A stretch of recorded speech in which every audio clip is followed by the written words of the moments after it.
Hi, Cardinals. Story time. I hope you're enjoying the stories because I like reading them. And I miss you guys still. So hopefully we can connect over a story. This one is might be a little scary. So you might need to put on your brave suit. You got it on? Put your brave suit on, your brave gloves and your brave hat, and zip up your brave jacket and put on your brave boots. You don't need them? Well, you might. I'm just saying. This one's called The Dark at the Top of the Stairs by Sam McBratney and illustrated by Ivan Bates. This story was one of my boys' favorite stories when they were your age. So maybe you'll like it too. I hope. Be brave. The Dark at the Top of the Stairs. Those little cute little mice there in the field. I wonder where they're going. Don't know.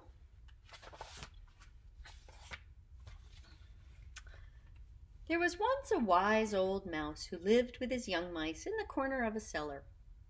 Every day the old mouse liked to do something interesting with his young mice. "What should we do tomorrow?" he said one bedtime, for the young mice were getting ready to sleep and he wanted them to look forward to the morning. "Oh, I'd like to see the dark at the top of the stairs," said a young mouse whose name was Cobb.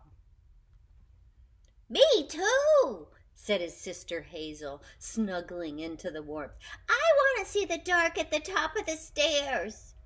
Oh, and so do I," said little Berry, the youngest of the three. "We've never been to the top of the big dark stairs where the monster lives." The old mouse thought for a while. It was true that he had not taken his young mice up the cellar stairs. Then he said, "Well, what about a walk to the acorn tree? Or a visit to your cousins in the cornfield? We could even have a swing on the seed heads of the long grass. What about that?" "No," said Cobb. "We want to see the dark at the top of the stairs." "Or we'll climb up there on our own," said Hazel. "And see the monster by ourselves," cried little Berry. The old mouse nodded as he made his young mice comfortable in their bed. "Very well, then, we will go there in the morning," he said. He spoke as if he knew that sooner or later all young mice will try to see the dark at the top of the stairs.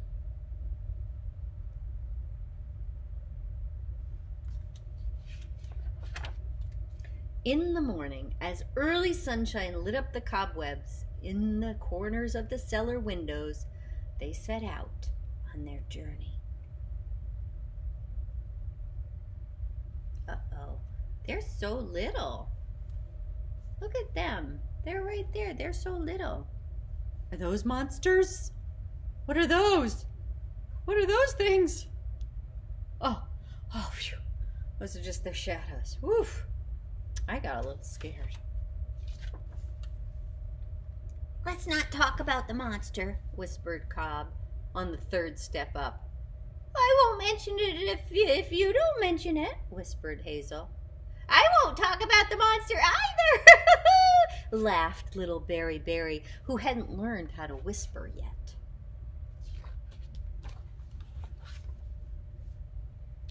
After 7 steps, they stopped once more.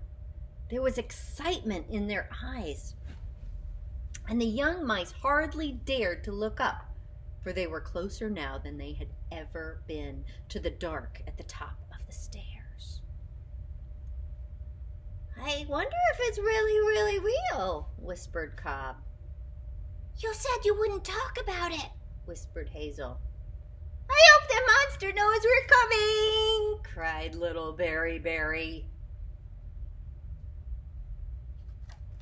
"I wonder what the monster is." And why are they excited to see a monster? I would be scared to see a monster. Do you think they're scared? Maybe. On the 10th step up, only 2 from the top, they paused once more. Hazel turned to the old mouse and whispered, What is the monster like? Is it the most terrible thing anyone has ever seen? We don't have far to go now, the old mouse said, and climbed the last 2 steps. After him came Hazel and Cobb, and finally little Berry, who said, I don't see any monsters at the top of the stairs.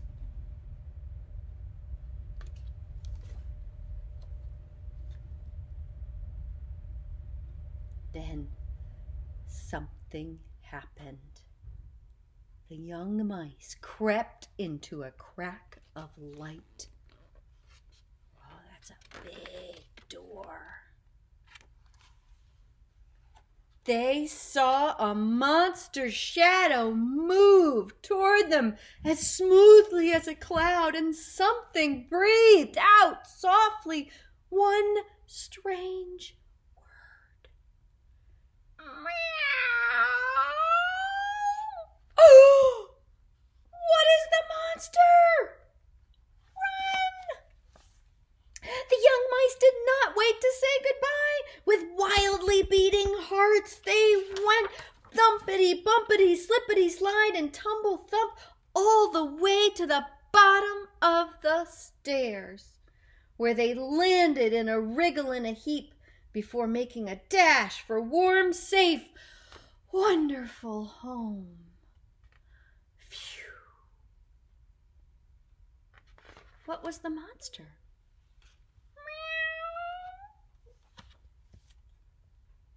At the end of the day, the old mouse came to ask his young mice what they would like to do tomorrow. Do you think they're going to want to go see the dark at the top of the stairs again? I would like to go to the acorn tree, said Cobb. I'd like to visit our cousins in the cornfield, said Hazel. I'd like to swing back and forward on the long grass, said little Berry. But none of them mentioned the dark at the top of the stairs. Phew.